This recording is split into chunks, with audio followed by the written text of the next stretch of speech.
Good evening प्यारे बच्चों। आज इस सेशन में आप लोगों को बहुत ही इम्पॉर्टेंट वीडियो मिलने वाला है और फिजिक्स में फ्लूइड मैकेनिक्स का क्विक रिवीजन होगा। फ्लूइड मैकेनिक्स में प्यारे बच्चों दो कॉन्सेप्ट आता है, हाइड्रोस्टैटिक्स और हाइड्रोडायनेमिक्स।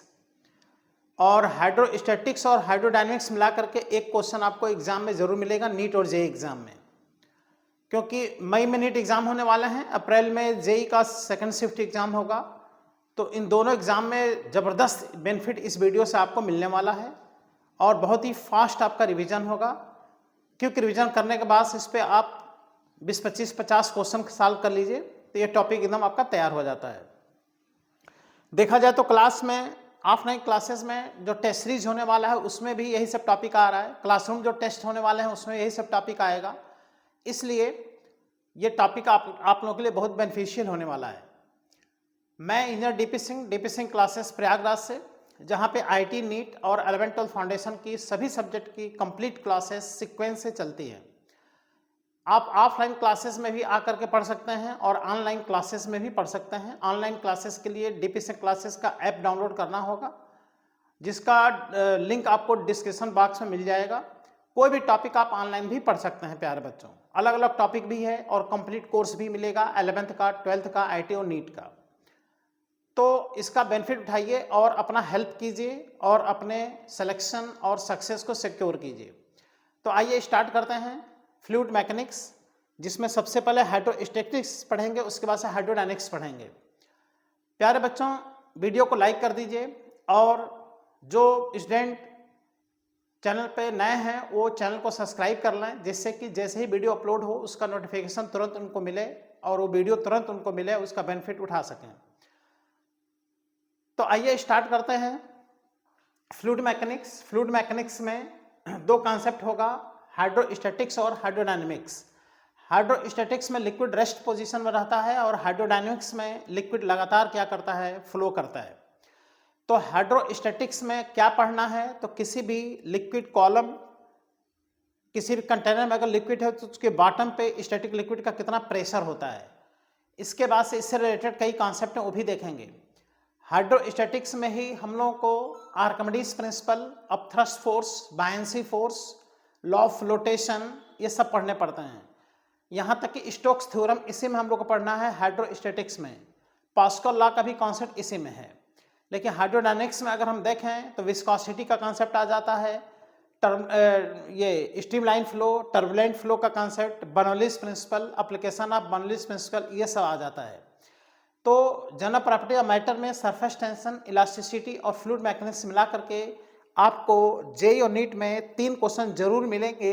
छोटे छोटे सब टॉपिक हैं, इनको आप जरूर तैयार कीजिए और अपने एग्जाम में इसके क्वेश्चन का सोल्यूशन सिक्योर कीजिए और बढ़िया आपका एग्जाम जाए, आप लोग सेलेक्ट हों, अपने फ्यूचर को ब्राइट करें, ये मेरी शुभकामना है, जिसमें कि ये वीडियो आपको बहुत ही हेल्प करने वाला है। तो स्टार्ट करते हैं हम लोग हाइड्रोस्टैटिक्स।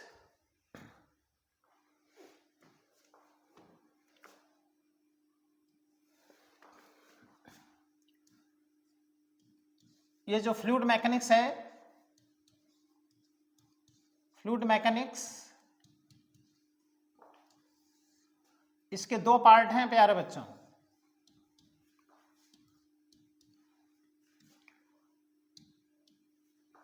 जिसमें सबसे पहले हाइड्रोस्टैटिक्स देखेंगे, इसके बाद से हाइड्रोडायनेमिक्स देखेंगे।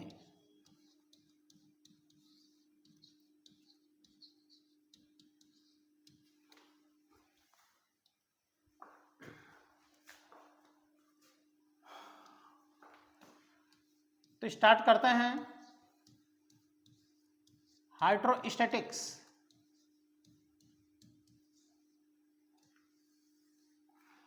हाइड्रोस्टैटिक्स में पहला कॉन्सेप्ट आता है कि अगर किसी भी कंटेनर में लिक्विड है, और लिक्विड किस में है, रेस्ट में, भाई कंटेनर में रहेगा तो रेस्ट में ही है और पूरा कंटेनर भी रेस्ट में है, तो ऐसे में उस लिक्विड कॉलम के बॉटम पे कितना स्टैटिक प्रेशर जनरेट होता है। ओके, रेगुलर क्लास में सब एक एक लाइन हम लोग स्टडी कर चुके हैं। चूंकि क्विक रिवीजन है इसलिए डायरेक्ट कॉन्सेप्ट्स यहाँ बताए जाएंगे। ये एक कंटेनर है, वेजल है, है ना, और इसमें लिक्विड है, कोई भी लिक्विड हो सकता है, इसका डेंसिटी पता होना चाहिए। यह है लिक्विड। तो ये हाइड्रोस्टैटिक से प्यारे बच्चों, इसमें लिक्विड देखिए रेस्ट पोजीशन में है, और जब रेस्ट पोजीशन में है तो लिक्विड कॉलम का अपना एक हाइट होता है। लिक्विड कॉलम का क्या होगा, अपना एक हाइट होगा।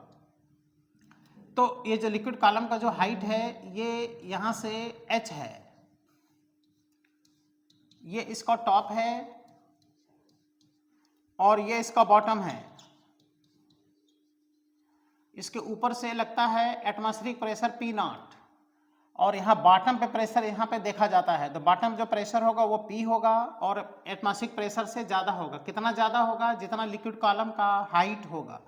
इस लिक्विड की जो डेंसिटी है वो है रो, है ना, यानी यहाँ का प्रेशर हाइट पे डिपेंड करता है और लिक्विड की डेंसिटी पे डिपेंड करता है। अगर इसी कंटेनर में लिक्विड अगर चेंज कर दें दूसरे डेंसिटी का तो उसका प्रेशर क्या हो जाएगा, चेंज हो जाएगा। तो यहाँ का जो प्रेशर होता है, टोटल प्रेशर लिख रहे हैं बेटा, टोटल प्रेशर में एटमॉस्फेरिक प्रेशर आके जुड़ जाता है, तो हो जाएगा P0 प्लस रो GH।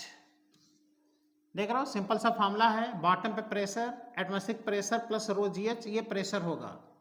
इसका मतलब अगर हम वर्टिकली डेप्थ में अगर जाएं तो प्रेशर वेरिएशन अगर देखें तो प्रेशर क्या हो रहा है, बढ़ रहा है। इसका मतलब अगर P में से एटमॉस्फेरिक प्रेशर अगर माइनस कर दें तो यह आ जाएगा रो GH। इसका मतलब ये जो डेल्टा P होगा, डेल्टा P ये कितना हो जाएगा, रो GH। तो ये जो डेल्टा P है, ये जो डेल्टा P है प्यारे बच्चों, ये यहाँ का जो प्रेशर चेंज इन प्रेशर वो लिक्विड कॉलम का चेंज इन प्रेशर है। लेकिन अगर टोटल प्रेशर देखें यहाँ पर टोटल प्रेशर, तो टोटल प्रेशर में एटमॉस्फेरिक प्रेशर भी आकर के क्या होता है, जुड़ जाता है। तो इस तरह से ये फॉर्मूला बहुत ही इंपॉर्टेंट है, इस पर डायरेक्ट क्वेश्चन आपको सॉल्व करने को मिलेंगे। ये फॉर्मूला आपको पता रहना चाहिए। याद कीजिए जब हम लोग इलास्टिसिटी पढ़े थे तो इलास्टिसिटी में किसी बॉडी को अगर लिक्विड के अंदर डिप कर दे रहा था, वो बॉडी अगर बहुत ज़्यादा डेप्थ में जा रहा था तो उस बॉडी में कंप्रेशन क्रिएट हो जा रहा था। तो वहाँ पर उतने डेप्थ पर जो चेंज प्रेशर हम लोग यूज़ कर रहे थे वो रो GH यूज करके फिर उसका कॉन्सेप्ट हमने बताया था। इलास्टिसिटी और सरफेस टेंशन ये सब रिवीजन हम ऑलरेडी क्विक रिवीजन करा चुके हैं, जिसका वीडियो अपलोड हो चुका है। अगर उसको आप नहीं पढ़े हैं तो उसको भी आप पढ़ लीजिए, बहुत ही बेनिफिट उससे मिलने वाला है।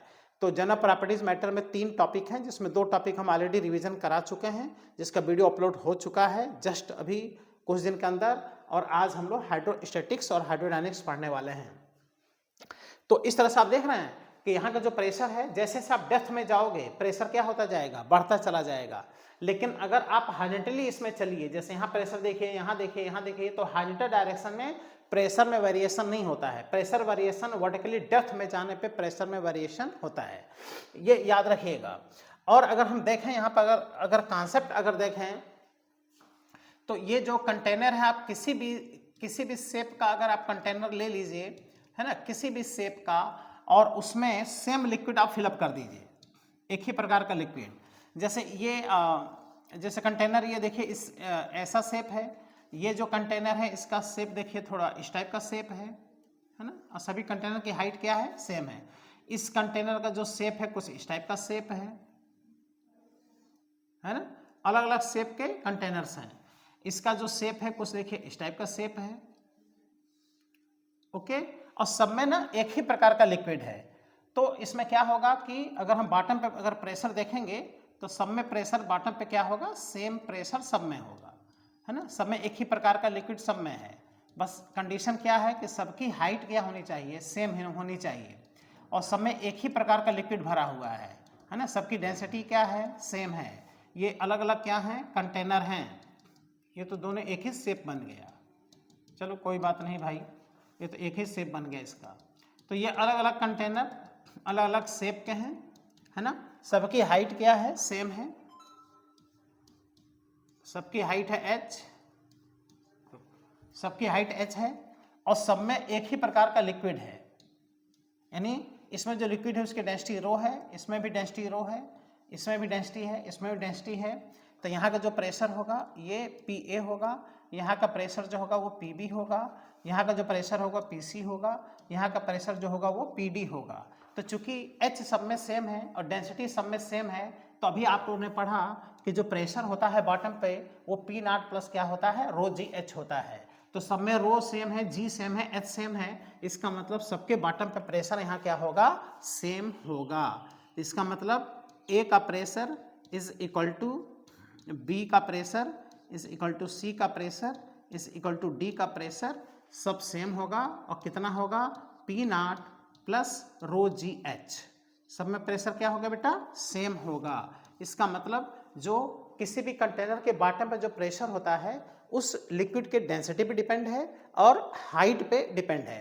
क्योंकि सब में हाइट सेम है, सबकी डेंसिटी सेम है, इसलिए सबका बॉटम पे प्रेशर भी क्या होगा, सेम होगा। ये आप ध्यान दीजिए। और एक खास बात यहाँ पर यह देखना है कि हॉरिजॉन्टल डायरेक्शन अगर आप चल रहे हैं तो प्रेशर में कोई वेरिएशन महसूस नहीं होगा।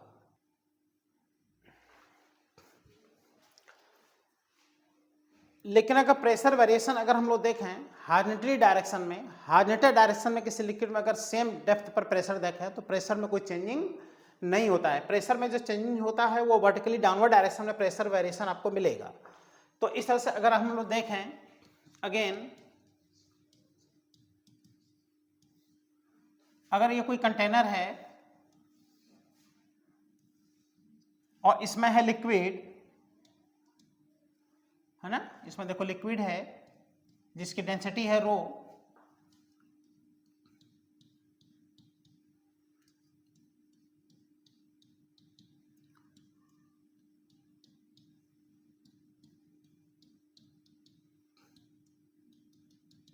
ये टॉप है, ये बॉटम है ना। तो यहाँ का प्रेशर कितना होगा, पी नॉट, है ना। और इसमें अगर हम कोई एक लाइन यहाँ बनावें, देख रहे हो, यहाँ एक लाइन बना लें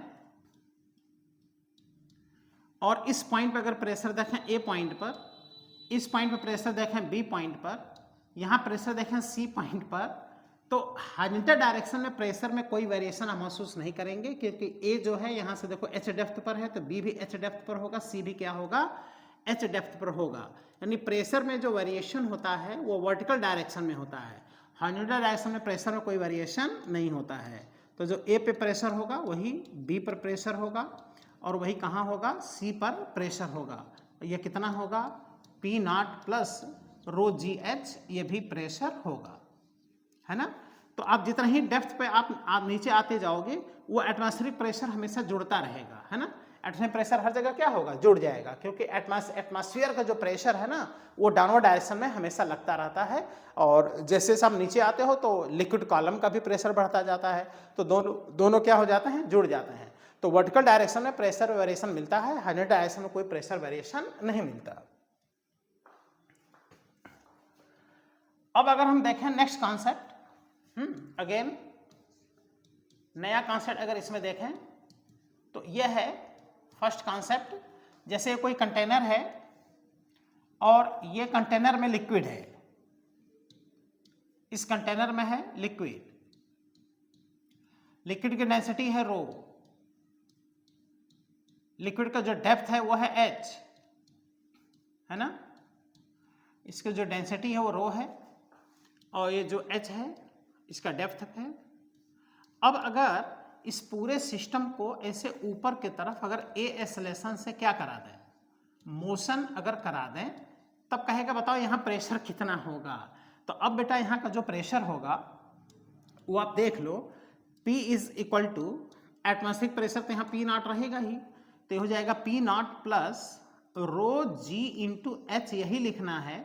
लेकिन ये पूरा सिस्टम किसी एक्सेलरेशन से ऊपर जा रहा है तो यहाँ पे इफेक्टिव ग्रेविटी आपको जी डैश यूज कर देना है ना। आप लोग पढ़े हो भाई न्यूटन्स लॉज ऑफ मोशन में, मैकेनिक्स में, lift motion, elevator motion, lift ऊपर या नीचे जाता है तो वहाँ पर ग्रेविटी जी डैश काम करता है। और सबको पता है कि जब लिफ्ट ऊपर जाता है तो जो एक्सेलरेशन जी डैश होता है वो जी प्लस ए हो जाता है।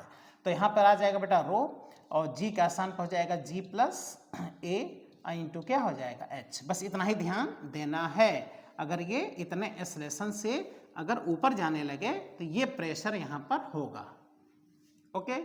लेकिन अगर यही पूरा सिस्टम ए एक्सेलरेशन से नीचे आने लगे, है ना, आओ देखते हैं, इसी को हम मिटा के बना देते हैं ए एक्सेलरेशन से नीचे, जिससे कि अलग से ना लिखना पड़े, टाइम की बचत हो।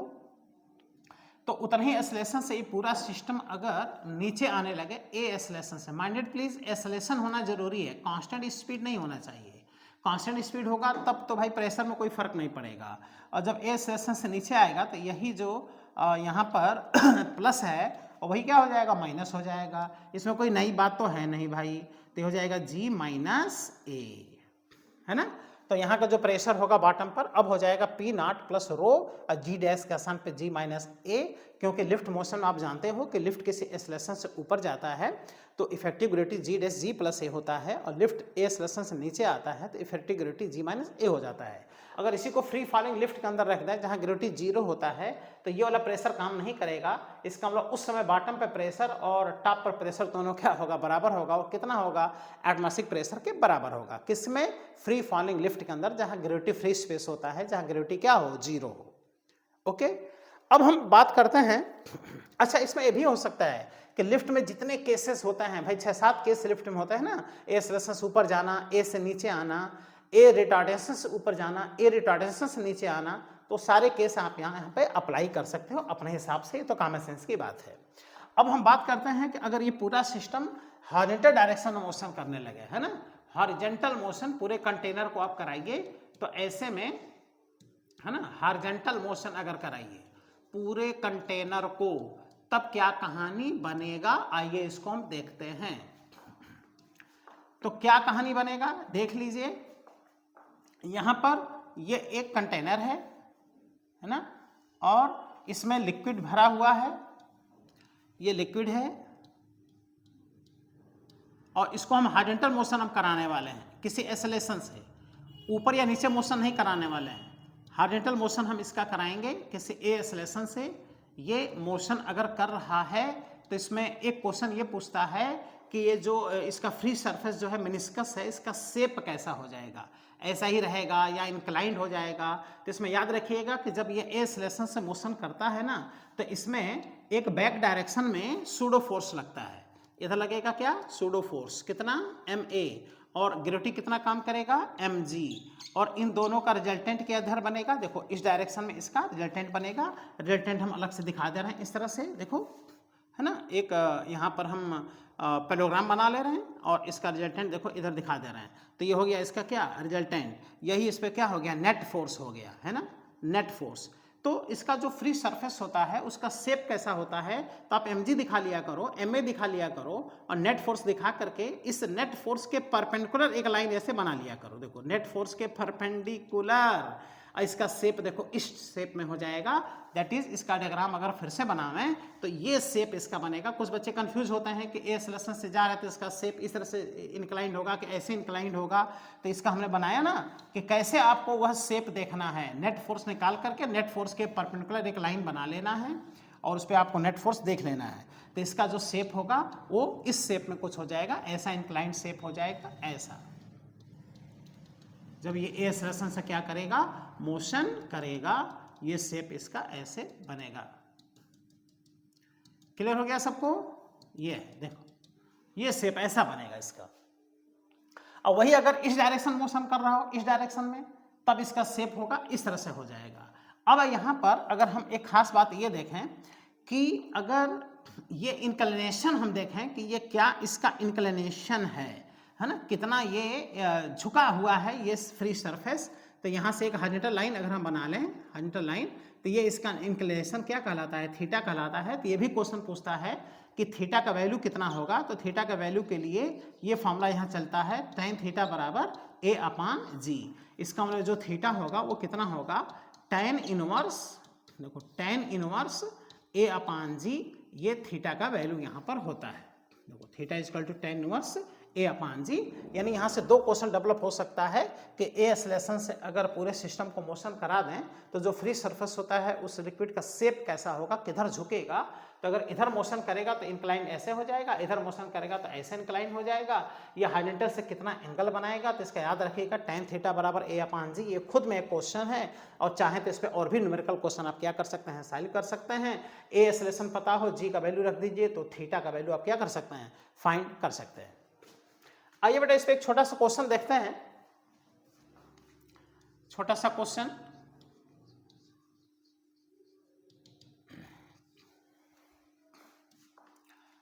ये कहता है कि एक क्यूबिकल कंटेनर है, क्यूब है मतलब ये देख रहे हो, ये पूरा क्यूबिकल कंटेनर है। क्यूबिकल कंटेनर है मतलब इसकी हाइट भी एल है, बेस भी एल है, और क्यूब है ना 3 डायमेंशनल, तो इसका जो डेप्थ है वो भी क्या है, एल है।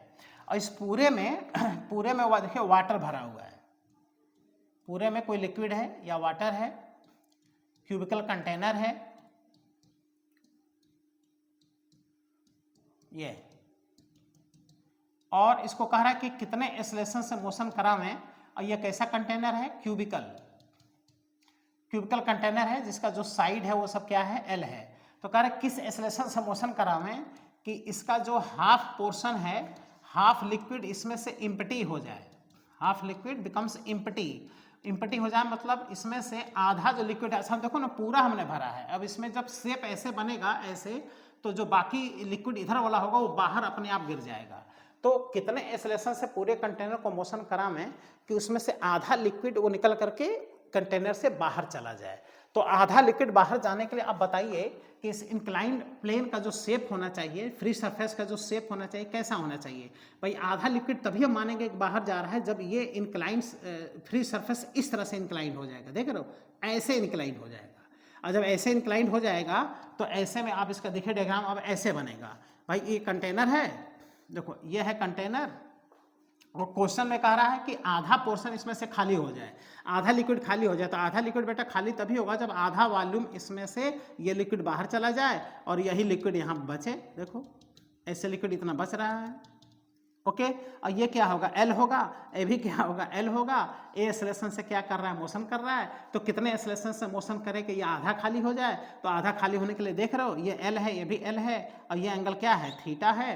तो यहाँ पर लगा दीजिए tan थीटा बराबर A/G, पहला इक्वेशन लगा दीजिए, अभी जो फॉर्मूला आप पढ़े हैं, और एक tan थीटा आप अपनी तरफ से फाइंड कर लीजिए। तो tan theta is equal to perpendicular upon base, perpendicular upon base में हो जाएगा L/L बराबर कितना हो गया, 1 हो गया। ये हो गया सेकंड इक्वेशन, और ऐसे में फर्स्ट को सेकंड के बराबर कर दो, क्योंकि दोनों tan थीटा है। तो जब फर्स्ट को सेकंड के बराबर करेंगे तो A/G बराबर 1 हो जाएगा, यानी A बराबर कितना हो जाएगा बताओ, G के बराबर हो जाएगा। यानी पूरा सिस्टम अगर G से मोशन करे हॉरिजॉन्टल डायरेक्शन में, तो आधा लिक्विड इसमें से खाली हो जाएगा, आधा लिक्विड इसमें से निकल करके उस कंटेनर से बाहर गिर जाएगा, क्योंकि ये जो कंटेनर है ऊपर से क्लोज नहीं है, ऊपर से क्या है, ओपन है, यानी इसमें से लिक्विड बाहर क्या होगा, गिर जाएगा।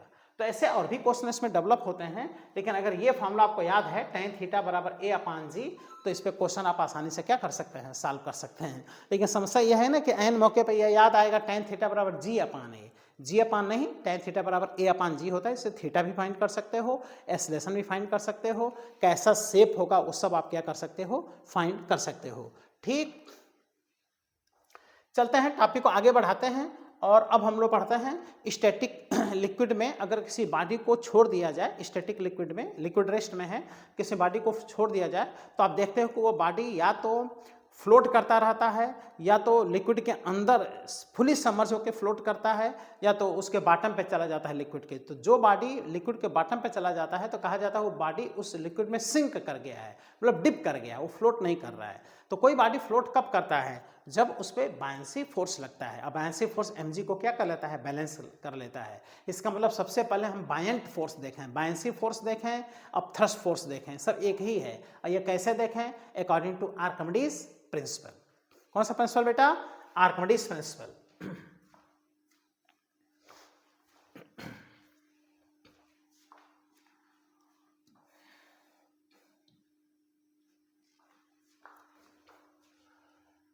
तो हम लोग को देखना है next, upthrust force, that is buoyancy force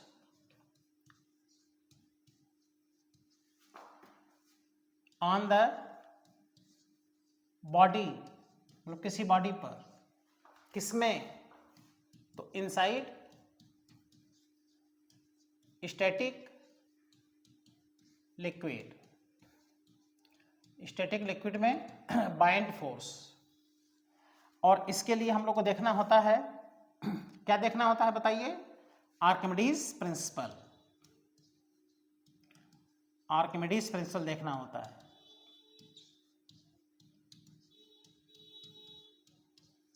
Archimedes principal आप लोग क्या करते हैं भाई, लोअर क्लास से पढ़ते हुए आ रहे हो आर्किमिडीज प्रिंसिपल। तो इसके लिए हम यहाँ पर स्टैटिक लिक्विड बनाएंगे, है ना। देखो लिक्विड स्टैटिक है, रेस्ट में है, ये लिक्विड है,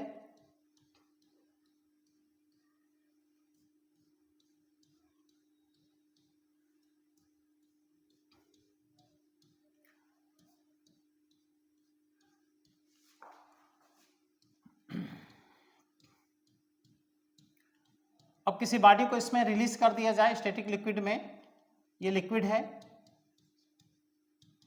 और लिक्विड की जो डेंसिटी है, लिक्विड की डेंसिटी यह है रो। अब किसी बॉडी को इसमें हम लोग रिलीज कर दें तो बॉडी अगर यहाँ पर है, देखो यहाँ पर अगर रह के फ्लोट कर रहा है या बॉडी अगर यहाँ पर रह के फ्लोट कर रहा है तो दोनों में फर्क क्या है, फ्लोट ए भी है, फ्लोट ए भी है, क्योंकि ये है लिक्विड का बॉटम। जब तक बॉडी बॉटम पर नहीं आएगा तब तक हम ये नहीं मानेंगे कि वो बॉडी सिंक कर गया है उस लिक्विड में। तो ये भी फ्लोट कर रहा है, ये भी फ्लोट कर रहा है। तो बॉडी फ्लोट इसलिए करता है क्योंकि बॉडी पे एक अपथ्रस्ट फोर्स ऊपर की तरफ लगता है। तो यहाँ पर बॉडी पे अपथ्रस्ट फोर्स जो लगेगा इसको बायनेंसी फोर्स कहेंगे।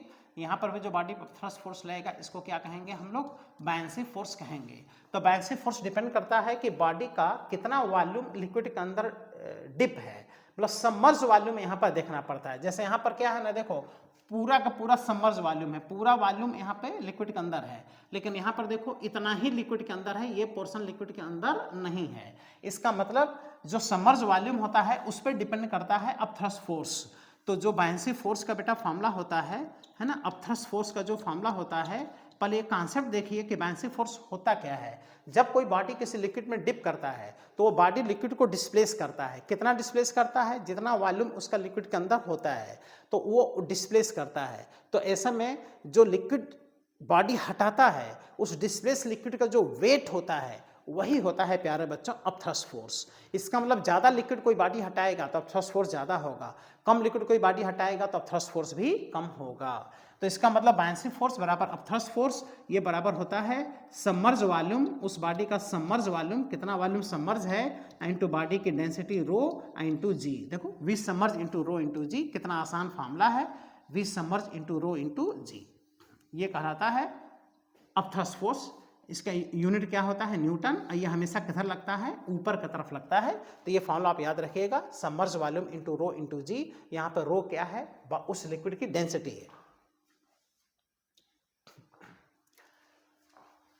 अब अगर कॉन्सेप्ट अगर हम देखें, है ना, अगर हम कॉन्सेप्ट यहां से देखें, जैसे एक कंटेनर हम यहां मान लें, जैसे एक कंटेनर ये है, ये दूसरा कंटेनर है, ये तीसरा कंटेनर है, ये फोर्थ कंटेनर है, और सब में क्या है, लिक्विड है। ओके, सब में लिक्विड है। देखो इसमें भी लिक्विड है, एक ही लिक्विड सब में है, वही लिक्विड इसमें भी है,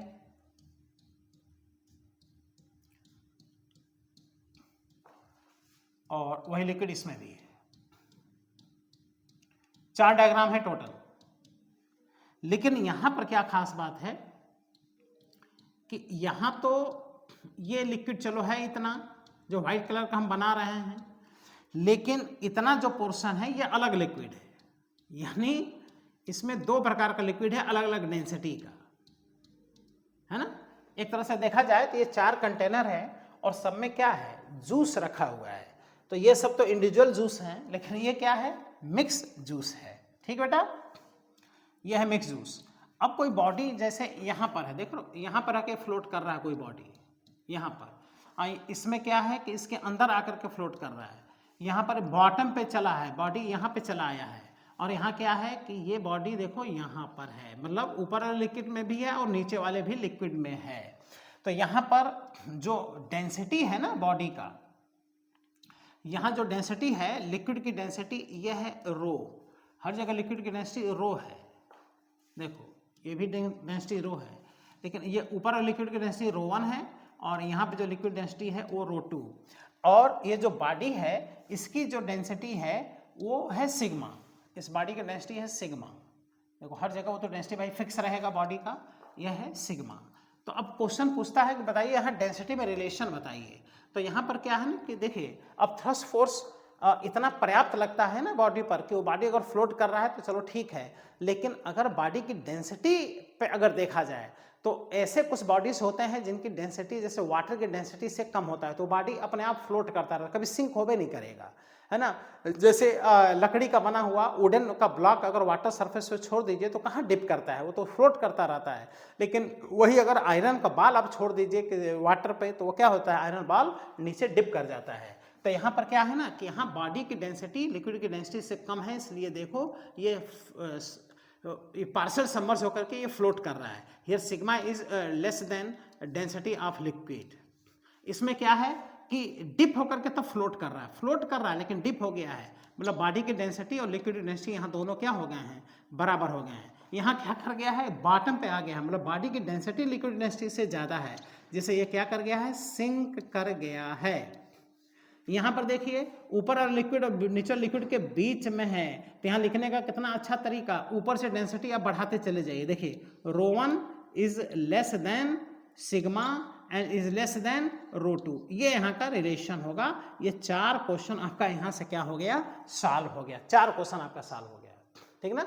इसकी डेंसिटी कम होगी, बॉडी की डेंसिटी इस लिक्विड से ज़्यादा होगी, और इस लिक्विड की डेंसिटी बॉडी की डेंसिटी से क्या होगी, ज़्यादा होगी। तो ऊपर से नीचे की तरफ लिख दो और इसे लेस देन का सिंबल लगा दो, तो ये कभी गलत नहीं होता है। तो ये 4 कॉन्सेप्ट हैं, कब बॉडी फ्लोट करेगा, कब बॉडी सिंक कर जाएगा, कब पार्शियल सबमर्ज होगा, कब फुली सबमर्ज होगा, सब यहाँ पर आपको दिख रहा है।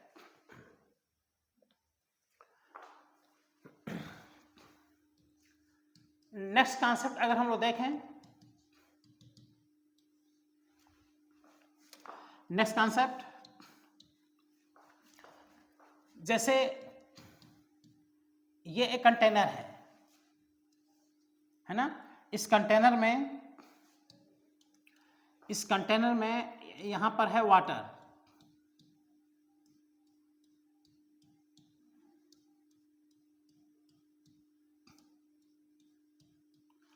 और इस पे एक बोट है प्यारे बच्चों, बोट नाव है ये ऐसे, और इस नाव के अंदर कुछ बॉडीज रखे गए हैं, है ना, ये बॉडीज रखे गए हैं, और ये जो बॉडीज हैं ये एक तरह से रबर बॉल है। कौन से बॉल, रबर बॉल है। और ये जो वाटर की इसमें जो हाइट है वो क्या है, h है, ये लेवल जो है h है। अब क्या है कि ये इतना कुछ लोड होगा यहाँ पर, ये कुछ लिक्विड के अंदर ऐसे डिप रहा होगा, अपने ऐसे इक्विलिब्रियम पे ऐसे पड़ा हुआ है। अब कहता है कि जो रबर बॉल है, रबर बॉल को अगर उठा करके अगर इसी वाटर में हम लोग फेंक दें तो ऐसे में ये जो लेवल है वाटर का ये क्या होगा। तो यहाँ याद रखिएगा, कि अगर ये वाटर हम यहाँ पर दिखावें, है ना, वाटर यहाँ पर, तो ये वाटर का जो लेवल होता है ये अगर हम फिर यहाँ दिखा दें इस तरह से, ठीक है, और हम बोट यहाँ पर फिर दिखा रहे हैं, ये जो बोट है हम यहाँ पे दिखा दे रहे हैं, देखो बोट, और ये जो प्लास्टिक का बॉल है इसको उठा करके आप क्या कीजिए, इसमें से यहीं वाटर में फेंक दीजिए सारे प्लास्टिक बॉल को। तो प्लास्टिक के बॉल को जो वाटर में फेंकोगे बेटा, तो ये प्लास्टिक का बॉल इस पर क्या करेगा, फ्लोट करेगा, प्लास्टिक का बॉल यहाँ पर फ्लोट करेगा। तो ऐसे कंडीशन में जब ये फ्लोट करेगा तो पहले भी पूरा सिस्टम फ्लोट कर रहा था, बाद में भी पूरा सिस्टम फ्लोट कर रहा था। तो ऐसे कंडीशन में ये जो पूछता है कि ये जो लिक्विड की जो हाइट है अब ये कितनी हो जाएगी, मतलब ये जो वाटर की हाइट है अब कितनी हो जाएगी। तो यहाँ पर हमने नीचे दिखाया है, बट ऐसा होता नहीं है, यहाँ पर h डैश और h दोनों क्या होंगे, बराबर होंगे, ये दोनों बराबर होंगे। क्यों ऐसा होगा, क्योंकि अभी भी ये फ्लोट कर रहा है पूरा सिस्टम, और इसको जब वाटर में फेंक दिए तो अभी फ्लोट करेगा, क्योंकि रबर या प्लास्टिक या वुडन बॉडीज हैं, तो ये क्या करेंगे, फ्लोट करेंगे, इसलिए इसके लेवल में कोई फर्क नहीं पड़ेगा। लेकिन अब आप लोग के मन में आ रहा होगा कि ऐसा बॉडी, ऐसा स्टोन हो, है ना, पत्थर हो ये सब, या आयरन के बने हों, उसको वाटर में उठा के फेंक दो तो वो नीचे क्या कर जाएंगे, डिप कर जाएंगे। तो ये क्वेश्चन बनता है कि बताओ अब यहाँ का लेवल क्या होगा। तो अब हम लिखते हैं अगेन,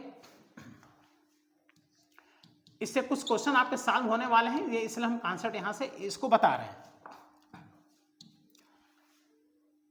है ना। ये देखो एक कंटेनर है, और इसमें क्या है, ये वाटर है, ये वाटर, और यहां पर क्या है बेटा, बोट है। देखो ये है बोट, और इस बोट में अब स्टोन रखा गया है ना, प्लास्टिक का बॉल नहीं है, सब स्टोन है। अब स्टोन, और ये जो लेवल है ये कितना है, H, ये वाटर का लेवल है। अब इसको स्टोन को उठा करके, सब उठा करके इसे फेंकते चले जाओ, तो फेंकते चले जाओगे तो ये स्टोन नीचे आकर के यहाँ चले आएंगे, स्टोन आकर इसके अंदर डिप कर जाएंगे, है ना। और ये सब क्या है, स्टोन है, प्लास्टिक का बॉल नहीं है। प्लास्टिक का बॉल होता तो वो क्या करता, तैरता। तो अब ऐसे में अगर हम अलग डायग्राम एक बनावें तो पूछता है कि जब ये सारे के सारे स्टोन इसमें डिप कर जाएंगे तो ये जो लेवल है ये क्या होगा। तो इसको अब हम कोई डेरिवेशन करके तो बताने वाले नहीं है, क्योंकि डेरिवेशन भाई कराएंगे तो ये तो क्विक रिवीजन चल रहा है, फिर बहुत टाइम लग जाएगा। डायरेक्ट आंसर आपको हम देंगे, जिससे आपको याद रहे कि ये जो होगी वैल्यू अब ये कितना होगी। तो याद रखिएगा कि ऐसे केस में जब ये बोट यहाँ पर है और ये स्टोन आकर के यहाँ डिप कर गए हैं, है ना, तो ये जो लेवल होता है इसके रिस्पेक्ट में ये कम हो जाता है। H dash is less then क्या हो जाता है प्यारे बच्चों, H हो जाता है। ये डायरेक्ट आप याद रखिएगा, इसका हम डेरिवेशन से नहीं कराने वाले हैं, क्योंकि जब क्लास में इसको जब पूरा हम पढ़ाते हैं तो कंप्लीट डिराइव करके पूरी कहानी बताते हैं कि क्यों H डैश का वैल्यू S से कम हो जाएगा। आप लोगों को मन में आ रहा होगा कि नहीं अरे भाई ये डिप कर गया तो वाटर लेवल ऊपर उठ गया, ऐसा कुछ नहीं है। यहाँ पर H डैश का वैल्यू H से कम हो जाता है प्यारे बच्चों। नेक्स्ट अगर कॉन्सेप्ट देखें,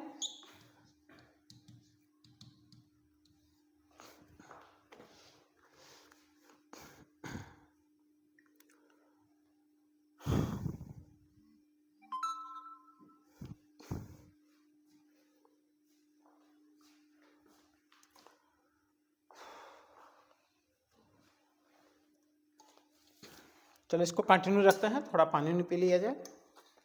ओके,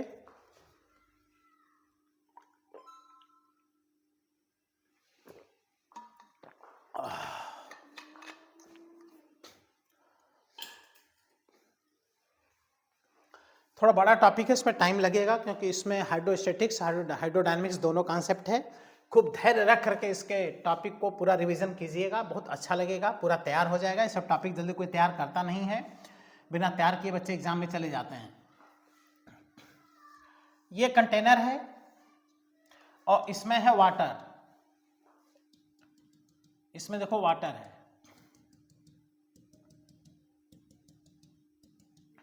और कहता है ना कि इसमें एक ऐसे आइस ब्लॉक है, ये आइस है बेटा, देख रहे हो आइस। कह रहा इफ, अच्छा ये जो है वो H है, ये जो वाटर का लेवल है H है। If ice is melt, ice completely melt हो जाए, आइस कंप्लीटली मेल्ट हो जाए तो ये लेवल में क्या फर्क पड़ेगा। तो आइस क्या कर रहा है, फ्लोट कर रहा है, और मेल्ट होने के बाद भी तो फ्लोट का ही केस होगा। इसलिए यहां पर याद रखिएगा कि अगर सडनली ये क्वेश्चन आ जाए तो आप अपने हिसाब से H को या तो घटा दोगे या तो क्या कर दोगे, बढ़ा दोगे। याद रखना जब आइस मेल्ट कर जाएगा तो H में कोई फर्क नहीं पड़ेगा, H रिमेन्स सेम, H बेटा सेम रहेगा। क्यों, अभी हमने बताया ना कि बोट में जो प्लास्टिक बॉल है तो उसको जो वाटर में फेंक दिए तो वह क्या हो गया, फ्लोट ही कर रहा था, इसलिए H में कोई फर्क नहीं पड़ा। उसी तरह से आइस जब मेल्ट करा हो जाएगा ना तो इस H के उसमें लेवल में कोई फर्क नहीं पड़ता है वाटर लेवल में।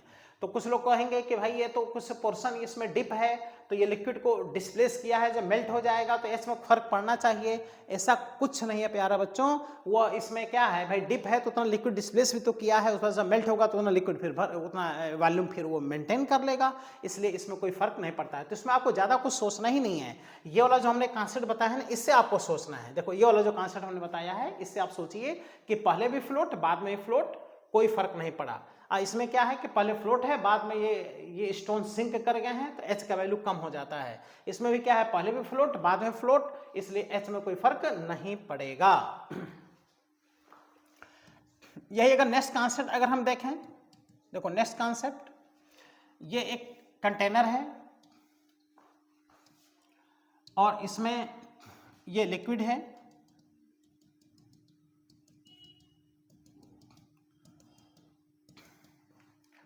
और ये एक स्टोन है प्यारे बच्चों, स्टोन, और स्टोन के चारों तरफ ये आइस है, देख लो ये आइस है। अब जरा सोचो क्या होगा, और ये जो है H है, कितना है H, और हम कह रहे हैं कि यह है आइस, आइस के अंदर एक स्टोन है, स्टोन तो समझिए रहो भाई, पत्थर है ये, जो वाटर में क्या हो जाएगा, डिप हो जाएगा। तो अब कहता है कि when ice melt, ice completely क्या हो जाए, मेल्ट हो जाए, तो इस यच में क्या फर्क पड़ेगा। हम आंसर बताने जा रहे हैं, लेकिन आंसर बताने के पहले आप सोच लीजिए क्या आंसर होगा, पहले सोचिए आप बेटा इसमें क्या फर्क पड़ेगा। तो लगाओ ना ये वाला कॉन्सेप्ट, ये वाला कॉन्सेप्ट लगा दो कि स्टोन को जब इसमें गिराया तो ये इसमें डिप कर गया तो लेवल क्या हो गया, डाउन हो गया। इसी कॉन्सेप्ट से इसका आंसर देना है कि अब जब आइस मेल्ट होगा तो आइस के मेल्ट होने से तो कोई फर्क नहीं पड़ेगा, लेकिन ये स्टोन जब फ्लोट कर रहा था आइस के साथ, वो इसके अंदर सिंक कर जाएगा, और जब सिंक कर जाएगा तो ये जो लेवल है H, ये H डैश वाला वैल्यू H से क्या हो जाएगा, कम हो जाएगा, है ना। अच्छा क्वेश्चन। अच्छा ये बताओ, अगर इस आइस के अंदर यहाँ पर एक स्टोन ना होकर के कोई प्लास्टिक का बॉल हो, रबर बॉल हो, है ना, और वो अगर आइस मेल्ट हो जाए तब क्या होगा, सोचो, तभी भी कोई फर्क नहीं पड़ेगा, क्योंकि वो रबर बॉल उसके अंदर है, प्लास्टिक का बॉल है, लकड़ी का कोई बॉडी है, तो वो भी फ्लोट करेगा, और आइस के मेल्ट होने से कोई चूंकि फर्क पड़ता नहीं है, तब उसमें भी लेवल सेम रहेगा। लेकिन अगर ये मेल्ट करके, आइस मेल्ट करने के बाद से इसके अंदर का स्टोन अगर डिप कर जाता है, तब ये लेवल क्या हो जाता है, डाउन हो जाता है। ओके,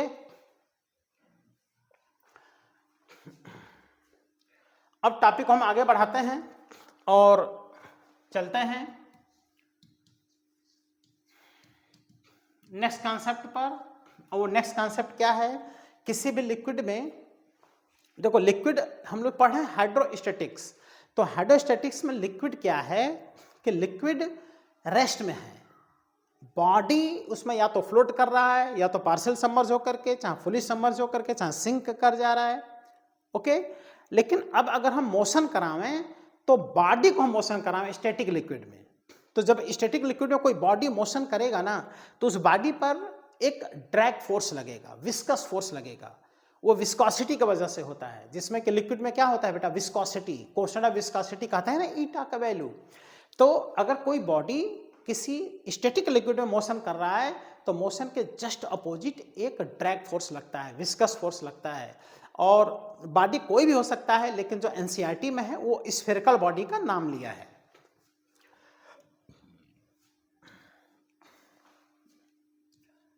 तो यह है प्यारे बच्चों स्टैटिक लिक्विड।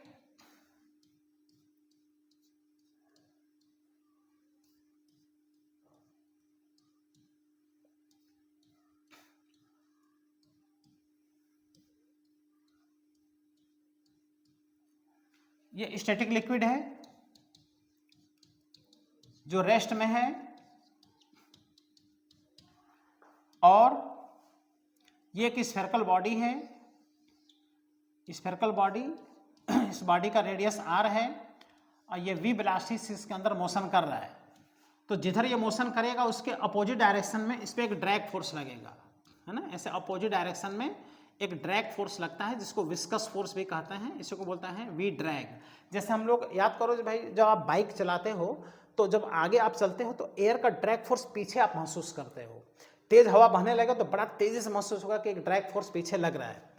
तो स्फेरिकल बॉडी पर लगने वाला जो ड्रैग फोर्स होता है ना, इसको आप विस्कस फोर्स भी कह सकते हो, विस्कस फोर्स। इसका फॉर्मूला याद रखिएगा, ये होता है 6 pi eta r into we, है ना, फोर्स है इसलिए इसका यूनिट न्यूटन होगा, लेकिन ये फॉर्मूला याद रखिएगा, एनसीईआरटी में डायरेक्ट दिया हुआ है। किसी भी स्फेरिकल बॉडी जब वो लिक्विड में मोशन करता है, विस्कस लिक्विड में जिसकी विस्कोसिटी हो, तो उसमें इतना ड्रैग फोर्स लगता है ना। ये फॉर्मूला आपको डायरेक्ट पढ़ना है, 6 पाई कांस्टेंट है, ईटा है इस लिक्विड की कोफिशिएंट ऑफ विस्कोसिटी, r है इस स्फेरिकल बॉडी का रेडियस, और v है इसकी क्या, वेलोसिटी। जितना ही वेलोसिटी इसका ज़्यादा होगा, उतना ही जो ड्रैग फोर्स होगा वो भी क्या होगा, ज़्यादा होगा, ड्रैग फोर्स भी क्या होगा बेटा, ज़्यादा होगा। अब इसी पर हम लोग पढ़ते हैं स्टोक्स थ्योरम, इसी कॉन्सेप्ट को यूज करके कौन सा थ्योरम बेटा, स्टोक्स थ्योरम पढ़ते हैं। स्टोक्स थ्योरम से क्या फाइंड करते हैं, सोचो, टर्मिनल वेलोसिटी। देखो टर्मिनल वेलोसिटी फाइंड करते हैं, terminal velocity of spherical body, spherical body in static liquid, static liquid में बॉडी की टर्मिनल वेलोसिटी। तो इसमें पूरी कहानी अभी बता रहे हैं, एक हम स्टैटिक लिक्विड यहां दिखा दे रहे हैं, स्टैटिक लिक्विड जिसकी डेंसिटी है रो, लिक्विड की डेंसिटी है रो,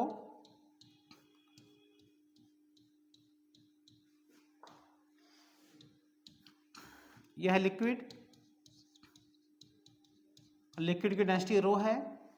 अब हम क्या करने वाले हैं, एक बॉडी को t बराबर 0 पे यहाँ u बराबर 0 से रिलीज कर दे रहे हैं, स्फेरिकल बॉडी t बराबर 0 से इसको रिलीज कर दे रहे हैं। तो बॉडी का वेट कितना लगेगा, mg, mg की वजह से नीचे आना प्रारंभ करेगा, और जब नीचे आएगा तो जैसे ही लिक्विड के अंदर आएगा या लिक्विड के सरफेस पे रहेगा, अब थ्रस्ट फोर्स ऊपर लगना तो चलो शुरू हो जाएगा। और वह जैसे ही लिक्विड इसके अंदर आएगा तो अब थ्रस्ट फोर्स एक कांस्टेंट अब थ्रस्ट फोर्स लगता रहेगा, mg नीचे हमेशा लगता रहेगा। लेकिन धीरे धीरे ये क्या करेगा, बॉडी वेलोसिटी को गेन करेगा, और जैसे जैसे इसकी वेलोसिटी बढ़ती चली जाएगी वैसे वैसे ये फॉर्मूला अब इस पे अप्लाई होता चला जाएगा। कौन सा फॉर्मूला बेटा, ड्रैग फोर्स वाला फॉर्मूला इस पे अप्लाई होता चला जाएगा। इसका मतलब वेलोसिटी बढ़ने के साथ साथ इस बॉडी पे ड्रैग फोर्स जो ऊपर की तरफ लगेगा वो भी बढ़ता चला जाएगा, और एक ऐसा समय आएगा जब ड्रैग फोर्स और बायंसी फोर्स जो ऊपर की तरफ लगेंगे ये दोनों मिल करके इसके वेट को बैलेंस कर लेंगे। ऐसे कंडीशन में उस बॉडी की जो वेलोसिटी हो जाएगी वो क्या हो जाएगी, कांस्टेंट हो जाएगी। इसी को कहते हैं स्टोक्स थ्योरम, इसी को कहते हैं टर्मिनल वेलोसिटी। कौन सी वेलोसिटी बॉडी प्राप्त कर लेगा बेटा, टर्मिनल वेलोसिटी बॉडी प्राप्त कर लेगा, और उसी को टर्मिनल वेलोसिटी कहते हैं। टर्मिनल वेलोसिटी कांस्टेंट वेलोसिटी होती है। जब वेलोसिटी कांस्टेंट हो जाती है टर्मिनल वेलोसिटी, उसका एक्सेलरेशन क्या हो जाता है, 0 हो जाता है, याद रखिएगा। यानी टर्मिनल वेलोसिटी एक कांस्टेंट वेलोसिटी होता है। तो इसमें कॉन्सेप्ट आपको सीखना जरूरी है, क्योंकि अपने हिसाब से ड्रैग फोर्स बदल करके भी क्वेश्चन पूछता है। तो क्या है कॉन्सेप्ट, जब भी इसके क्वेश्चन कीजिए टर्मिनल वेलोसिटी के तो कॉन्सेप्ट सीखिए। क्या है कॉन्सेप्ट, बायंसी फोर्स और ड्रैग फोर्स का सम mg के बराबर जब कर देंगे तो टर्मिनल वेलोसिटी अपने आप आ जाता है। तो जैसे जैसे बॉडी ये नीचे आता है इसकी वेलोसिटी बढ़ती चली जाती है। शुरू में वेलोसिटी 0 होती है, लेकिन हम बॉडी को हम यहाँ पे दिखा दे रहे हैं, है ना। और जब ये बॉडी ऐसे नीचे आ रहा है तो इसमें क्या है ना कि अब थ्रस्ट फोर्स ऊपर लग रहा है। देखो अब थ्रस्ट फोर्स को हम बायंसी फोर्स FB लिख दे रहे हैं, और ड्रैग फोर्स भी किधर लग रहा है, ऊपर लग रहा है, इसको FD लिख दे रहे हैं। इसका वेट किधर लग रहा है, mg लग रहा है, इसको नीचे हम दिखा दे रहे हैं। ये किसी t बराबर t टाइम पर होगा, ये भी ध्यान दीजिएगा। और इस समय जो बॉडी की वेलोसिटी हो जाएगी वो टर्मिनल वेलोसिटी एक कांस्टेंट हो जाएगी, जिसको Vt से हम क्या करेंगे, इंडिकेट करेंगे। कौन सी वेलोसिटी बेटा, Vt, ये होगा टर्मिनल वेलोसिटी। तो टर्मिनल वेलोसिटी बॉडी तब प्राप्त करता है जब बायंसी फोर्स और ड्रैग फोर्स मिलकर के mg के बराबर हो जाता है। तो बहुत ही इंपॉर्टेंट एक बेटा, किसी भी विस्कस लिक्विड में अगर किसी बॉडी को रिलीज कर दिया जाए तो टाइम के साथ उसकी वेलोसिटी का ग्राफ पूछता है। ये नीट 2022 में ये ग्राफ आया भी था मेडिकल एग्जाम में। टाइम के रिस्पेक्ट में विस्कस लिक्विड में किसी बॉडी को रिलीज कर दो तो उसकी वेलोसिटी का पैटर्न, उस वेलोसिटी का ग्राफ पूछता है। तो इसका जो ग्राफ होता है प्यारे बच्चों एकदम आसान है, वेलोसिटी इसका बढ़ेगा और कुछ समय बाद से जा करके उसकी वेलोसिटी कांस्टेंट हो जाएगी, उसी वेलोसिटी को टर्मिनल वेलोसिटी कहा जाता है। तो ये ग्राफ देखो ऐसे आता है, बहुत ही इंपॉर्टेंट ग्राफ है ये। बाद में ये वेलोसिटी कांस्टेंट हो जाती है, इसी को बोलते हैं टर्मिनल वेलोसिटी। ये किस वेलोसिटी को प्राप्त कर लेगा, टर्मिनल वेलोसिटी को प्राप्त कर लेगा। ये ग्राफ NCERT में भी दिया है ना। टाइम के साथ वेलोसिटी बढ़ेगी, अब बाद में वेलोसिटी क्या हो जाएगी, कांस्टेंट हो जाएगी। ये बहुत इंपॉर्टेंट यहाँ पर ग्राफ है। इसके बाद से अगर टर्मिनल वेलोसिटी आपको प्राप्त करना है तो mg, बॉडी के वेट mg को आप बैलेंस कर दीजिए बायंसी फोर्स और प्लस किस फोर्स से, ड्रैग फोर्स से, इसको बैलेंस कर लीजिए। तो यहाँ पर mg लगा दीजिए और यहाँ पर बायंसी फोर्स हो जाएगा सबमर्ज वॉल्यूम, पूरा वॉल्यूम है, इंटू रो इंटू जी, और ड्रैग फोर्स यहाँ पे 6 pi eta r into we लगा दीजिए। और यहाँ कौन सा v बेटा, टर्मिनल वेलोसिटी। और यहाँ पर मास इस density is equal to mass upon volume, तो volume is equal to mass into density. तो यहाँ पर लगा दीजिए वॉल्यूम इंटू बॉडी की डेंसिटी सिग्मा इंटू जी बराबर हो जाएगा v रो इंटू जी और plus 6 pi eta r into कौन सी वेलोसिटी, टर्मिनल वेलोसिटी। इसके बाद से इसको आप सॉल्व कर लीजिए तो टर्मिनल वेलोसिटी का वेरी इंपॉर्टेंट फार्मूला यहाँ आपको मिल जाता है। टर्मिनल वेलोसिटी का फार्मूला यहाँ हो जाता है 2 और यहाँ हो जाएगा सिग्मा, सिग्मा बॉडी की डेंसिटी है minus rho into g into r square upon 9 times of यहाँ पर क्वेश्चन ऑफ विस्कोसिटी ईटा। ठीक है ना, ये बहुत इंपॉर्टेंट है ना। इस पर डायरेक्ट क्वेश्चन आपको एग्जाम में प्यारे बच्चों मिलेंगे। ये डिपेंडेंसी आपको यहाँ जानना जरूरी है कि क्या इसकी डिपेंडेंसी है, ये आपको जानना बहुत ही जरूरी है कि टर्मिनल वेलोसिटी किस पे किस तरह से डिपेंड करता है। जिसमें सबसे इंपॉर्टेंट ये है कि टर्मिनल वेलोसिटी उस स्फेरिकल बॉडी के रेडियस के स्क्वायर के क्या होता है, डायरेक्टली प्रोपोर्शनल होता है। ये सबसे इंपॉर्टेंट कहानी यहाँ पर है। फिर प्रोसेस क्या है, प्रोसेस में ध्यान दीजिएगा कि हमने क्या किया, ड्रैग फोर्स के स्थान पर जो एनसीईआरटी में दिया है 6 pi eta are into we लगा दिया, लेकिन वो ड्रैग फोर्स अपने हिसाब से क्या कर लेगा, चेंज कर लेगा, कोई दूसरा वैल्यू ड्रैग फोर्स का दे देगा। तो ये जो रट्टा आप किए हो फिर ये वहाँ काम ही नहीं करेगा। इसके लिए थोड़ा प्रोसेस पे आ जाओ। अच्छा, आप कहोगे कि रेडियस ओडियस इसमें कहाँ से आएगा, अरे वॉल्यूम का स्थान पर लिख दो ना 4/3 पाई आर क्यूब, कन्वर्ट कर लो, अभी ये आ जाएगा। तो ये आपको इस पर डिपेंडेंसी पता होना चाहिए।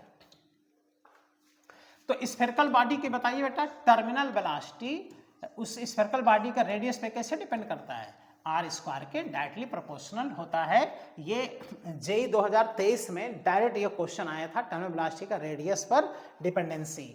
अब अगर हम लोग यहाँ पर स्फेरिकल बॉडी का रेडियस और टर्मिनल वेलोसिटी में अगर हम ग्राफ प्लॉट करें तो ये ग्राफ कैसा होगा आप खुद देख लीजिए प्यारे बच्चों कि जो ग्राफ होगा पैराबोला होगा, क्योंकि ये देखिए क्वाड्रेटिक है, ये लीनियर है, ये अमीर है, ये क्या है, गरीब है। ग्राफ पैराबोला होगा। ग्राफ किसके तरफ जाएगा, गरीब के तरफ।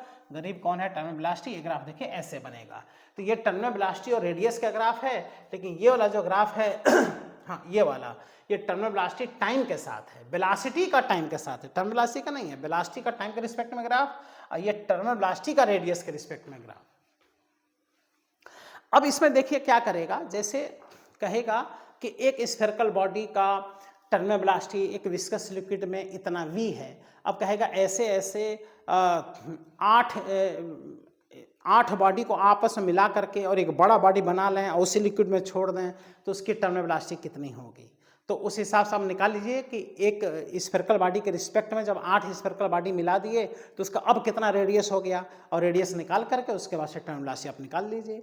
या कहता है कि एक स्फेरिकल बॉडी है और उसका टर्मिनल वेलोसिटी v है और उसको 1000 छोटे छोटे बॉडी में क्या कर दिया, उसको डिवाइड कर दिया, 1000 छोटे छोटे बॉडी में डिवाइड कर दिया स्फेरिकल बॉडी में। तो बताओ एक बॉडी का कितना टर्मिनल वेलोसिटी होगा। तो ये आप सॉल्व करने में बेटा टाइम लगा दोगे। हम इसको ट्रिक बताते हैं सॉल्व करने का कि एक स्फेरिकल बॉडी को अगर 1000 छोटे छोटे बॉडी में तोड़ता है तो उसका आप क्यूब रूट ले लीजिए। 1000 का क्यूब रूट कितना होगा, 10 होगा। कितना हो जाएगा, 10। तो रेडियस कितना हो गया इसका बताओ। रेडियस जब 1000 बॉडी में तोड़े तो रेडियस कम हो गया ना, तो रेडियस इसका क्या हुआ, कम होता चला गया। तो जो इसमें जो उसका क्यूब रूट लिए वो कितना आ गया, 10 आ गया। तो रेडियस जो होगा एक छोटे वाले बॉडी का, वही रेडियस निकालने में ही आपको दिक्कत आएगा, और जो रेडियस होगा छोटे वाले बॉडी का पहले वाले रिस्पेक्ट में r/10 हो जाएगा। जैसे एक बॉडी को 27 छोटे छोटे बॉडी में तोड़ दिया तो 27 का क्यूब रूट कितना होगा, 3 होगा। तो एक छोटे वाले बॉडी का जो रेडियस होगा वो हो जाएगा पहले वाले के रिस्पेक्ट में r/3। अरे समझ में।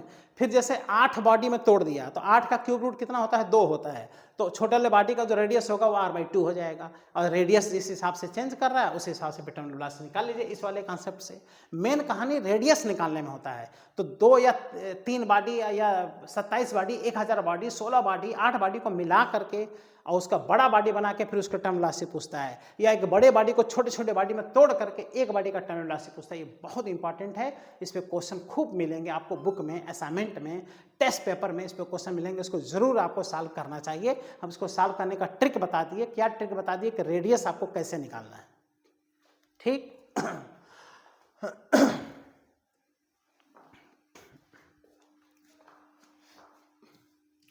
नेक्स्ट टर्म इसमें आता है बेटा पास्कल्स लॉ। पास्कल लॉ भी स्टैटिक लिक्विड के लिए भी होता है, और पास्कल लॉ बहुत इंपॉर्टेंट देखा जाता है एक लॉ है, और इसी पर बेस्ड होता है हाइड्रोलिक लिफ्ट। क्या होता है बेटा, हाइड्रोलिक लिफ्ट इसी पर बेस्ड होता है। तो पास्कल लॉ क्या है, एकदम आसान है। पास्कल लॉ जैसे ये एक कंटेनर है, इस कंटेनर में लिक्विड है ना, इसमें लिक्विड है, कैसा? स्टैटिक लिक्विड, यह स्टैटिक लिक्विड, और यहाँ पर कुछ इस टाइप का शेप बनाया गया है ना, एक पिस्टन यहीं पे लाके एक पिस्टन ऐसे लगा दिया गया है, या ऐसा मान लो ऐसा ही शेप है, शेप ही इसका ऐसा है। यहाँ थोड़ा यहाँ पे स्पेस है जहाँ से आप प्रेशर क्रिएट करा सकते हो, और यहीं पे क्या है कि एक पिस्टन यहाँ पे लगा दिया गया है। पिस्टन होता क्या है भाई? ऊपर नीचे एयर टाइट होता है, ऊपर नीचे मूव कर सकता है, ये एक पिस्टन है। ओके, अब इस पिस्टन को पुश करके यहाँ पे आप क्या किए? प्रेशर क्रिएट कराए, है ना, यहाँ पे पी प्रेशर क्रिएट कराए। ये कैसा लिक्विड है? स्टैटिक लिक्विड है ना, स्टैटिक लिक्विड। तो पास्कल लॉ का कॉन्सेप्ट हम सीधा सीधा बता रहे हैं कि स्टैटिक लिक्विड में अगर किसी भी पॉइंट पर यहाँ चाहे यहाँ कहीं भी अगर आप एक्स्ट्रा प्रेशर पी क्रिएट अगर करा दिए, एक्स्ट्रा प्रेशर पी क्रिएट करा दिए, तो वह क्या होगा? वही प्रेशर इस स्टैटिक लिक्विड के हर पॉइंट पर इक्वली ट्रांसफर हो जाएगा। मतलब यहाँ प्रेशर एक्स्ट्रा क्रिएट करे, जैसे 2 ATM का एक्स्ट्रा प्रेशर क्रिएट करा दिए तो वही प्रेशर यहाँ भी आ जाएगा, यहाँ भी हो जाएगा, यहाँ भी आ जाएगा, यहाँ भी आ जाएगा, उस लिक्विड के हर पॉइंट पर इक्वली ट्रांसफर हो जाता है। इसको बोलता है पास्कल लॉ। ये किस प्रकार के लिक्विड के लिए वैलिड है? स्टैटिक लिक्विड, फ्लोइंग लिक्विड के लिए नहीं, स्टैटिक लिक्विड के लिए वैलिड है। IC पे बेस्ड होता है प्यारे बच्चों। ये हाइड्रोलिक लिफ्ट, हाइड्रोलिक लिफ्ट क्या है? हाइड्रोलिक लिफ्ट के हेल्प से थोड़े से प्रयास से, थोड़े से फोर्स से, थोड़े से इफोर्ट से बहुत ज़्यादा लोड आप ऊपर बैलेंस कर सकते हो, ऊपर उठा सकते हो। जैसे जो गाड़ियों का सर्विस सेंटर होता है, वहाँ हैवी गाड़ियों का सर्विसिंग जब किया जाता है तो उसको ऊपर उठाया जाता है हाइड्रोलिक लिफ्ट की हेल्प से। तो उसके लिए थोड़े है कि जितना उसका लोड है उतना ही फोर्स लगा कर आप उसको उठाओगे, उतना लोड कहाँ से लाओगे? तो बहुत थोड़ा सा फोर्स लगा करके और उस पूरे सिस्टम को आप ऊपर उठा सकते हो, उसको बोलते हैं हाइड्रोलिक लिफ्ट। तो हाइड्रोलिक लिफ्ट में NCERT में दिया है, इस पर क्वेश्चन बेटा पूछ सकता है। तो हाइड्रोलिक लिफ्ट का एक डायग्राम बनाकर हम फॉर्मूला डेवलप कर दे रहे हैं, इस पर क्वेश्चन आप लोग कर लीजिएगा।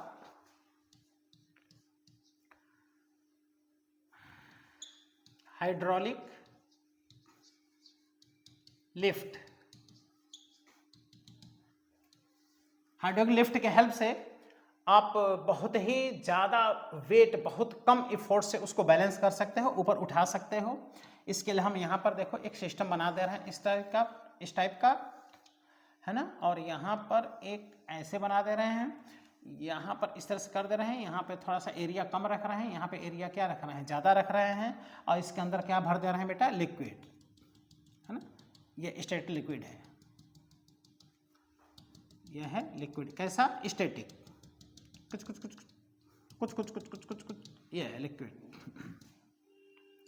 अब यहाँ पर देखिए, तो ये एक पिस्टन यहाँ पे लगाया गया, देख रहे हो, एक पिस्टन यहाँ लगाया गया और एक पिस्टन प्यारे बच्चों यहाँ लगाया गया। क्या खास बात है दोनों पिस्टन में? यहाँ का एरिया कम है, यहाँ का एरिया A1 है, और यहाँ का एरिया क्या है? A2 है। ये स्टैटिक लिक्विड है ना, और यहाँ पर क्या है कि हम बहुत थोड़ा सा फोर्स लगाने वाले हैं, बहुत ही थोड़ा सा कोई F फोर्स लगाने वाले हैं, और यहाँ पे एक बहुत ही हैवी कोई बॉडी है, इसको हम बैलेंस करने वाले हैं, बहुत हैवी बॉडी।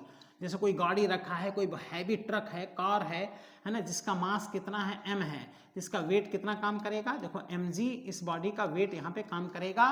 तो एक बहुत ही स्मॉल फोर्स, ये क्या होता है? वेरी स्मॉल फोर्स यहाँ पर हम अप्लाई कर सकते हैं। देखो वेरी स्मॉल फोर्स के हेल्प से इस वेट को हम बैलेंस कर सकते हैं। तो होगा क्या कि यहाँ पर आप जब एक प्रेशर यहाँ पे एक्स्ट्रा प्रेशर जब आप क्रिएट करोगे फोर्स लगाने से, अरे pressure is equal to force upon area, तो pressure is equal to force upon area. तो फोर्स आप लगा रहे हैं, एरिया है, तो यहाँ पी प्रेशर अगर क्रिएट हुआ तो पास्कल लॉ कहता है कि ये प्रेशर हर जगह ट्रांसफर होता चला जाएगा। देख रहे हो, हर जगह वही प्रेशर देखो यहाँ भी आ जाएगा। इसका मतलब ये अगर 1 पॉइंट है, ये 2 पॉइंट है, तो पास्कल लॉ के अकॉर्डिंग यहाँ का प्रेशर हमको बराबर कर देना है ना। पास्कल लॉ क्या कहता है? P1 बराबर किसके? P2 के, और इसको हम कह देंगे यहाँ पर P1 को F अपान A1, और इसको हम कह देंगे F के स्थान पे बेटा mg अपान A2। अब ये फोर्स अगर आपको फाइंड करना है, ये वाला फोर्स, तो F इज इक्वल टू, देखो यहाँ से आ गया mg, और ये हो गया क्या? A1 अपान A2। अब बताओ, यहाँ पर आप खुद देख रहे हो कि ये जो एरिया है बहुत कम है और ये एरिया इसके रिस्पेक्ट में बहुत ही ज़्यादा है। तो ये जो बहुत ज़्यादा है तो ये डिवाइड करोगे तो ये बहुत कम आ जाएगा। इसका मतलब इस स्मॉल फोर्स के हेल्प से आप किसी हैवी वेट को क्या कर सकते हो, बैलेंस कर सकते हो। तो एनसीईआरटी में ये डायग्राम बना के न्यूमेरिकल बेस पे दिया है। तो कोई क्वेश्चन अगर आपके सामने आता है तो इस फॉर्मूले से आप इस क्वेश्चन को सॉल्व कर सकते हैं। अगर नहीं फॉर्मूला याद आ रहा है तो आप फॉर्मूला बना लीजिए, क्वेश्चन को क्या कर लीजिए, सॉल्व कर लीजिए।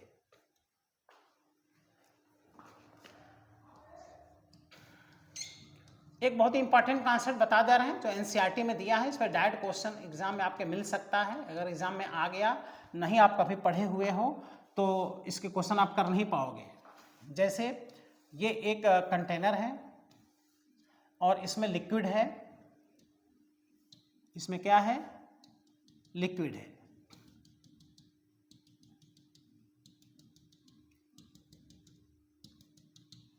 ठीक है, इस कंटेनर का जो रेडियस है r है और इसका एक्सिस यहाँ पर जो है ये एक्सिस है इसका। ओके, अब क्या किया जा रहा है कि इस पूरे लिक्विड को, कंटेनर को ओमेगा एंगुलर वेलोसिटी से बेटा ऐसे रोटेट कराया जा रहा है। तो रोटेट कराने पे जो लिक्विड होता है या ऐसे हो जाता है, बीच में थोड़ा सा नीचे दब जाता है, यानी बीच में देखिए तो डेप्थ बन जाएगा और किनारे किनारे ऊपर उठ जाएगा। इसका आप एक्सपेरिमेंट कर सकते हैं। आप एक क्या कीजिए, एक कोई कंटेनर ले लीजिए, कोई गिलास ले लीजिए, उसमें वाटर रख करके एक चम्मच से वाटर को ऐसे कोई रोटेट कराइए तो आप देखोगे कि वो जो बीच में वो नीचे डेप्थ बन जाएगा, किनारे किनारे से ऊपर उठ जाएगा। तो यही क्वेश्चन पूछता है कि अगर इस पूरे सिस्टम को रोटेट करावें तो बीच में क्या इसकी हाइट बनेगी। तो हम इसका शेप देखो ऐसे बना दे रहे हैं, देखो ये शेप बना दे रहे हैं, इस टाइप का शेप इसका हो जाएगा। लेकिन कब, जब इसको हम क्या कराएंगे, रोटेट। और इसका कंटेनर का रेडियस कितना है, r है। तो ये पूछता है कि मिडिल में ये जो डेप्थ बनेगा वो कितना होगा, यही डेप्थ पूछता है कि कितना ये नीचे धंस जाएगा लिक्विड रोटेट कराने से।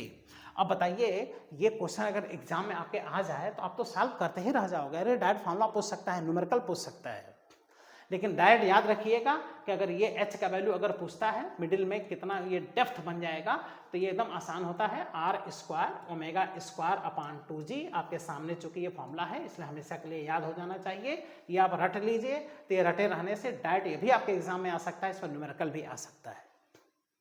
ये बहुत इंपॉर्टेंट है, एनसीईआरटी में दिया है, न्यूमेरिकल भी मिलेगा, डायरेक्ट फॉर्मूला भी आपको मिलेगा। तो प्यारे बच्चों, ये था हाइड्रोस्टैटिक्स।